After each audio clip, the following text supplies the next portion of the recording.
একজন রাজা, যার ক্ষমতা ছিল আকাশ ছোঁয়া, যার কথায় লক্ষ মানুষ কাঁপত, যে নিজেকে বলতো, আমিই তোমাদের সর্বোচ্চ রব। আর একজন মানুষ, যার হাতে ছিল শুধু একটা লাঠি আর বুকে ছিল আল্লাহর উপর অটল ঈমান।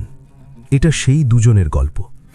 হজরত মুসা আলাইহিসসালাম যখন আল্লাহর হুকুমে মিশরের দরবারে গেলেন, ফেরাউন তাকে দেখে হাসল, বলল, তুমি কে?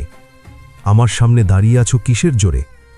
মুসা আলাইহিসসালাম একটুও কাঁপলেন না, শান্ত কণ্ঠে বললেন, আমি এসেছি সেই আল্লাহর পক্ষ থেকে যিনি সমস্ত জগতের রব। বনি ইসরাইলকে মুক্ত করে দাও।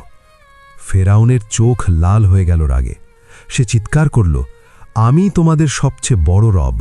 আমাকে চ্যালেঞ্জ করার সাহস তোমার কোথা থেকে এলো? মুসা আলাইহিসসালাম তখন আল্লাহর হুকুমে তার লাঠি মাটিতে ছুঁড়ে দিলেন। মুহূর্তেই সেই লাঠি পরিণত হল এক বিশাল সাপে। দরবারের সকলে ভয়ে পিছিয়ে গেল। ফেরাউনের চেহারা ফ্যাকাশে হয়ে গেল। কিন্তু অহংকারী মানুষ সহজে মাথা নোয় না। ফেরাউন দেশের সেরা জাদুকরদের ডাকল।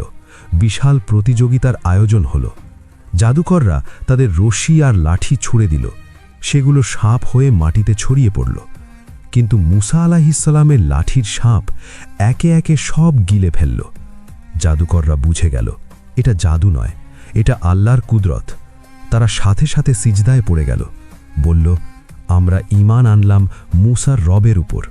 ফেরাউন ক্রোধে পাগল হয়ে গেল। সে জাদুকরদের কঠিন শাস্তির হুমকি দিল, কিন্তু তারা ভয় পেল না।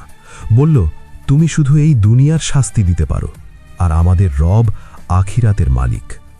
ভাই আমার, ফেরাউনের মতো অহংকারী মানুষ হাজার বছর ধরে এসেছে, কিন্তু আল্লাহর একজন সত্যিকারের বান্দার সামনে তারা সব সময় হেরে গেছে।